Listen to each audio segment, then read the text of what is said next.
Hello everyone, welcome back to the TJOmega channel for day 1094 of our daily content grind.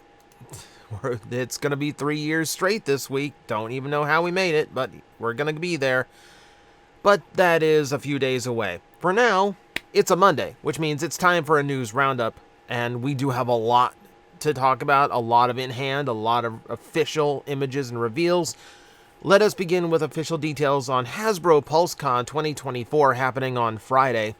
So, virtual panels, reveals, pre-orders. The biggest thing to take away here is that if you want the pre-orders, they are going to start at 5 p.m. Eastern if you are not a Pulse Premium member. 4 p.m. Eastern if you are. That Dino King looking real pretty. So, keep your alarm on, or keep a notice if you really want it. Who knows how quickly this is going to sell out, just in case though, because sometimes they do. That's all we really have right now. We don't know what's getting revealed, but we will have reveals, and of course on Friday we will be discussing it. But for now, let's go on to what we can actually talk about. Takara released the official images of the brand new God Bomber Masterpiece release. Looking very anime accurate, looking very, very cool. Yeah, there's a lot of work into this piece for something that is essentially just a big accessory set, and I love that Takara still takes that approach to a lot of these things. Character-wise, it is weird to think that God Bomber gets a toy before the likes of, like, Jazz. But you know what? That's the world we live in. Looking good, comes with the effect parts for a little blast effect there in the back for his rockets. Comes with the Headmaster Juniors that can drive inside. Attaches to the rear of the upcoming Masterpiece Ginrai. Nice to see. And yeah, that is a beautiful looking God Ginrai when the whole thing is put together. I'd really like to see, I wish there was like some shot of the front with the pilots in it, with the Headmaster Juniors inside. Just so I can see it. It's dark blue tinted windows, but I'd like to see just how visible they are. Very, very cool set. Very, very cool piece. Now, if you are holding off on your Ginrai for the release, you can get the all-in-one convenient package that is also coming out. If you want to put, if you really want a phone call from your bank wondering, did your account get hacked? You are going to be able to get the two giant Masterpiece releases in one box. Kind of insane. That head looks different. The head looks different. Let's see. I don't know if there's, let's see, additional parts to recreate God Bomber's first prototype. Interesting. You can actually make the prototype version. That's curious. Yeah, that's actually an interesting twist. So an alternate head, different shoulder guards. Okay, that's actually a really cool thing to include in the multi-pack. And you're getting the display base. Okay, cool. So that's actually a neat little twist. I mean, I'm glad that there are going to be things that are going to be exclusive to this, but this is one of those things I feel bad for the people who went ahead and bought Super Ginrai, or I guess neither are out yet. So you do have time to like cancel and wait for the next pre-order. So, like, okay, so good that they announced the new changes now, because I know there's going to be people who will absolutely hold out for the 2-pack knowing there's extra accessories, because there's a lot of people who are going to buy both anyway. Alright, so cool for Takara to do. Let's see what else we got. We have official reveals for Studio Series Transformers 1 toys, namely Bumblebee and Elita 1, and both looking really, really good. I got the Prime Changer versions of these toys. There's no Elita 1 yet, but the Bumblebee's great. So I'm actually really looking forward to seeing what they can do once they have a higher price, higher budget, which, you know, of course, this is going to provide. Elita 1 looking really, really nice. She's got a little bit of arm kibble, but that's not a deal breaker. It does make the vehicle mode nice and bulky and looking really good. I really like the look of Elita 1 here. The fascinating thing about these is that we already have official reviews out for them, because Hasbro did the thing I said that they should be doing. Instead of letting leakers and toy thieves dictate the flow of reveals, no, they sent these toys out to prominent Transformer influencers, aka some YouTubers. I'm a little hurt that I was not on the invite, not gonna lie. But I understand why Hasbro may not want to talk to me. Plastic Addict is a thing after all. And they fairly went to very deserving people who have much higher count than me. So, no surprise here. I'm only kidding. I'm not really like bitter or anything about it. It's cool that Hasbro's finally like actually putting some like prominent fans in a spotlight and actually featuring them and working with them in order to do this kind of thing. Because they should have been doing this years ago. Glad they're finally on the ball there. What else we got? Takara's reveals. So, Takara revealed the new dramatic capture figures. The next 3-pack is going to be based on the coronation scene, featuring the Triple Changers and Starscream. Yeah, Blitzwing, yes, looks more animation accurate, but it's weird. It's weird. There's actually a lot of details missing compared to the Hasbro release of the toy, and I'm not so crazy about this toy that I'm like, I need the perfect version of it. And honestly, the gray backpack in robot mode is weirding me out. Like, I don't really like that look. I kind of prefer when it's the tan color and looks like part of his back. But I don't know, it's another option if someone wants like the purely cartoon accurate Blitzwing. Kind of surprising, I don't, really. The Astro Train is far more interesting to me, especially because the train mode is done so much better than the Hasbro one. I like that the actual like struts around the wheels have actually been painted. I like that the front end has been painted instead of being left black. So it actually looks like a much more solid train mode. I mean, shuttle mode's still weird and broken up, but you know, that's just how that mold works, so whatever. I'm also just happy there's no battle damage on it. I'm really happy about that.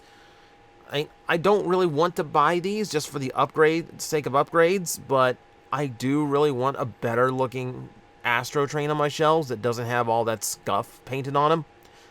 The Starscream really does just kind of look like the leader class Starscream we got. Just, you know, it's got the coronation gear, that we know that. Doesn't have the throne though. So, yeah, it's just slightly more cartoon accurate Starscream. No big surprise there. Still weighing how much I really want this set. If I really do want it just for the sake of a really good really good Astro Train. Plenty of time to figure that out for myself, though. These dramatic captures have not been difficult to get a hold of.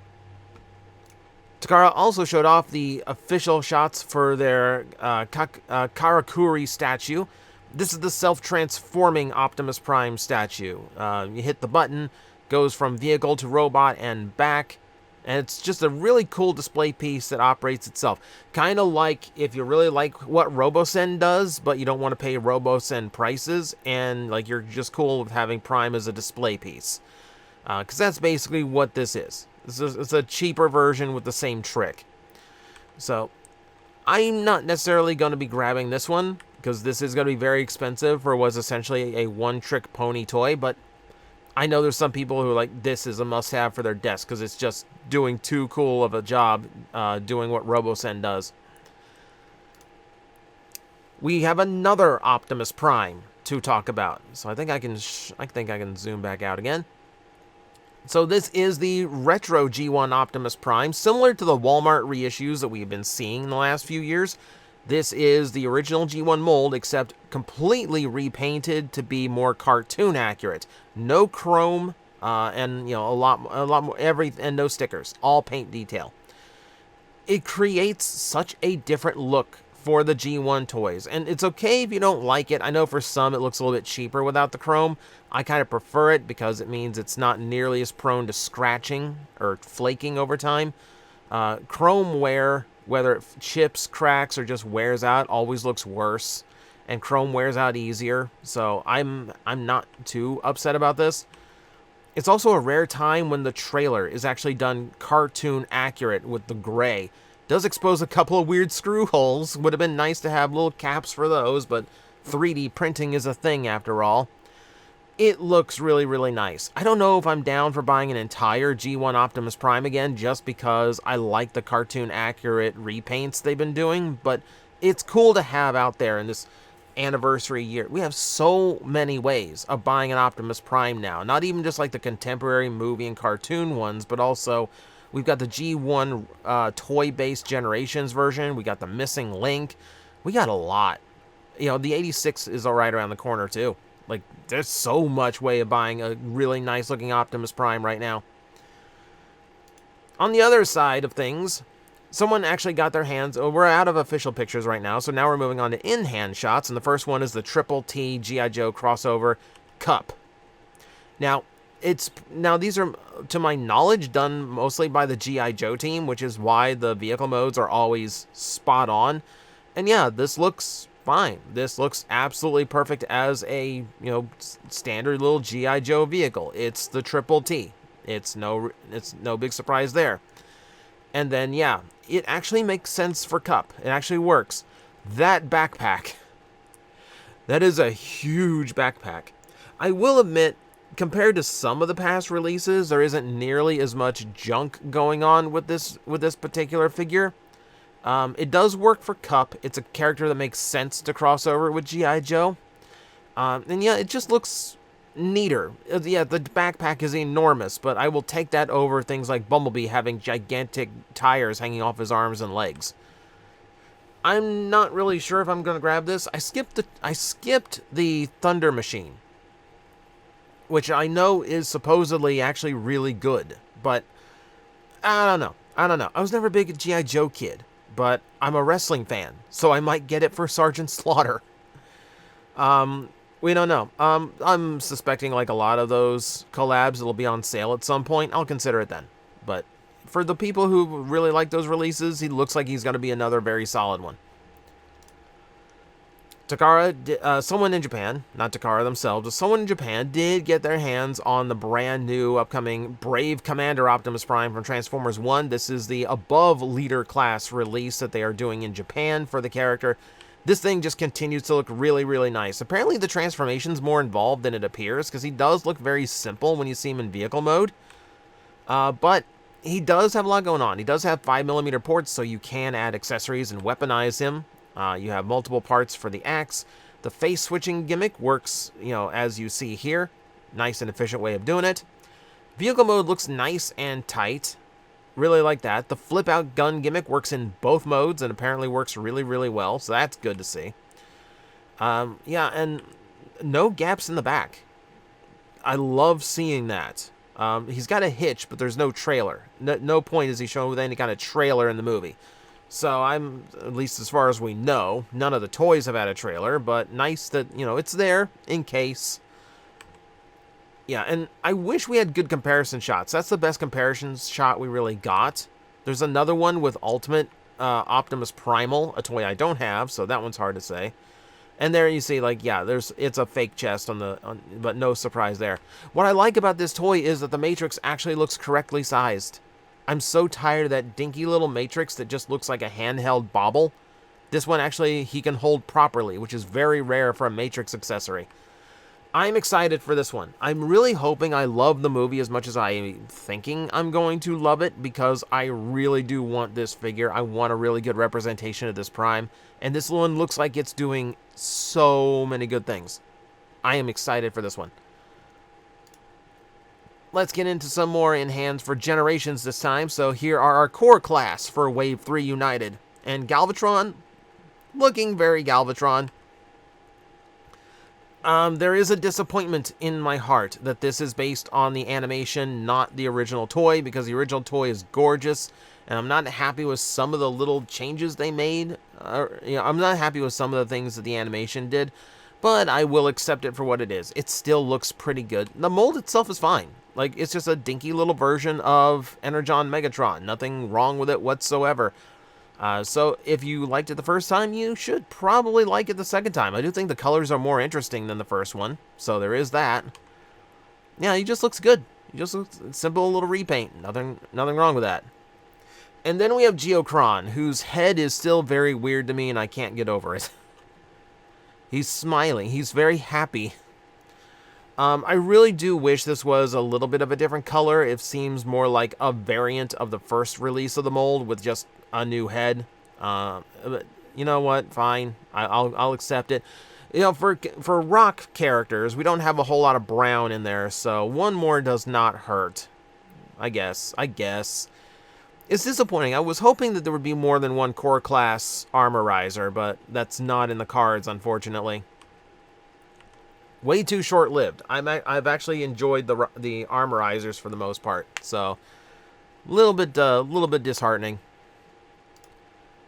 We also have shots of Slipstream in hand, and in hand, her color scheme looks way more dynamic than I saw from the pictures. We've got the metallic teal going across her, which is great, but then you've got that that light lavender color, the purple, like that kind of like reddish purple, the dark purple in the chest.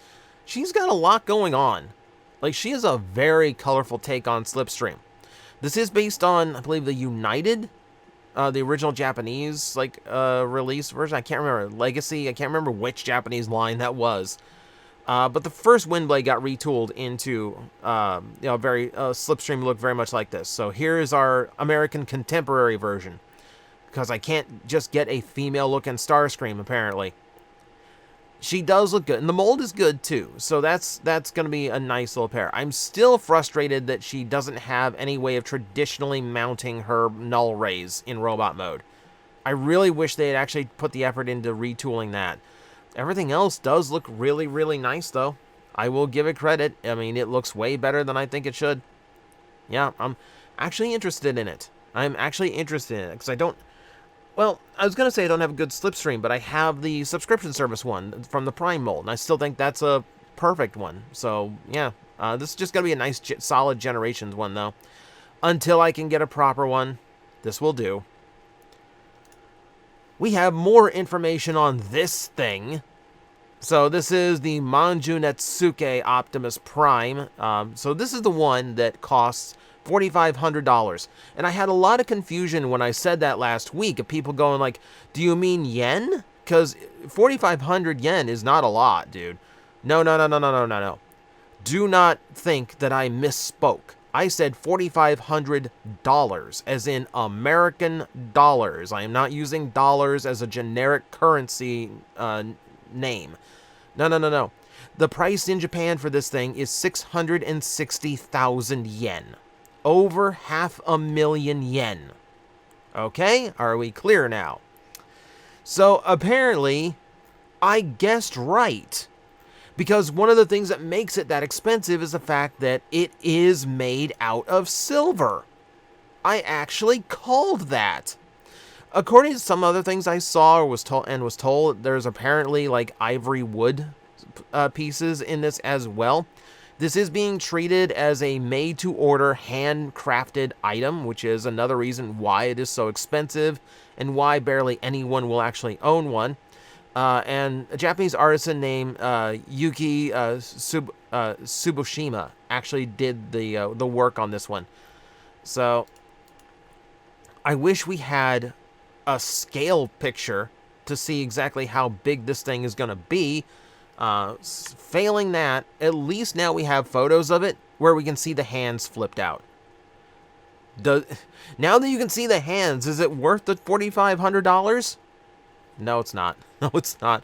This is such a luxury piece. This is just such a show-offy piece. If I had $4,500 lying around, I'd buy a couple of G2 Stunticons instead. You know, at least those are genuinely, like, those are valuable because of rarity, not because, you know, just made by a lunatic who works with silver.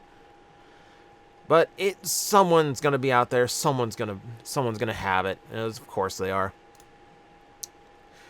We also have an interview from the Generations book 2024 with Takara's designer Hironoki Kobayashi, who designed the Missing Link Optimus Prime and the Missing Link project in general. Apparently, they've been kicking around the concept since 2002, so before they were even doing collector-based Transformer toys. They were thinking, why don't we go back and add articulation to G1? So not a new idea. Waited a long time to pull the trigger on it. Apparently, they even made a prototype at the time by redoing a G1 Prime with articulation, so kind of cool to know that. The philosophy behind it is relaxing Transformer. The idea that No, it's no high-end complex toy. It's simple to transform and play with and enjoy without, concern. So, okay. Or that's actually not a bad way of looking at it. And he also suggests that he wants to broaden the scope beyond the car robot molds and go to a wider variety of characters. We've done a video about other characters and toys that would do really well as Missing Link figures, and apparently that's in the works. It's more than just adding missing joints. As the name suggests, it's a project designed to complete the unexplored aspects of Transformers. What you're seeing now represents only half of Missing Link. The true essence of the project lies ahead, and we are actively working on how to shape it. So Missing Link is also not only going to create that missing link between original G1 toys and modern toys, but also going to provide all those gaps over the years. So, if this means that Missing Link can do things like a G1 RC toy, that would be really, really cool. And again, if they expand beyond G1, even better. This has exciting implications. I am really looking forward to seeing everything they do with it. We have gameplay trailer for Transformers Galactic Trials. Did you forget there's a brand new Transformer game coming out? So yeah, this is the racing/combat game that's apparently a little bit roguelite as well, done by Outright Games, who also did Battlegrounds and Earthspark Expedition. I've played Earthspark Expedition. It does not give me high hopes for this game. The gameplay itself looks fine, You're racing around, firing weapons at opponents, and then you stop and do a combat, and then you keep racing. There's 11 characters. There's unlockable, relics that power you up and alter how you can race. So it feels like just a very bare bones, kart racer style game. Because there's your question blocks, Mario Kart fans. There's your item blocks. They're Energon cubes now. Like I said, I don't have a whole lot of faith in the project, but maybe it's a fun little turn your brain off game. Who knows? We'll know when it's in hand. But I'm not expecting high hopes because Outright Games is known for shovelware level quality. The official song for Transformers 1 is If I Fall. That has now been released. You can now listen to that on YouTube as well as your favorite streaming platforms. So, cool. Obviously, I can't play it here to demonstrate, but it's out, so you can go listen to it. Also out right now on YouTube, remember how Hasbro took all 3 of the original episodes, all 4 of the first episodes of Transformers offline for that theater event? Well, now it's back as the first hour and a half of this new video, which compiles all 16 episodes, over 8 hours of the original G1 episodes, into a single video. I guess for the person who didn't feel like going through the playlist to watch all of them, it's a weird upload. But hey, it's available to watch. So, for the 40th anniversary of Transformers, there's an expo going on, that'll be happening in Japan, and they just showed off this enormous bust of the 2007 Megatron, complete with frost all over him. This is apparently going to be available for photo op and everything at the event.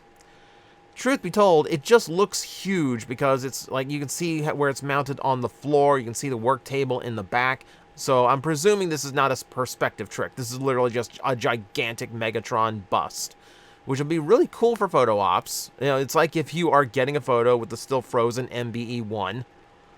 Kind of cool. The 2024 Transformers Hall of Fame vote is online. This is something that really should be higher up on the news list, and instead it's toward the end of the video because that's how much of a joke the Hall of Fame has become. This time, you are discussing your favorite Legacy United Toy of the Year, your favorite Studio Series Toy of the Year, which also includes toys that are not out yet. So, that's going to be interesting. I expect the voting to be done by the time, like Studio Series 86 Optimus is on that list. I expect this voting to be done by the time that toy is out, and somehow it will still win. Also, your favorite exclusive of the year.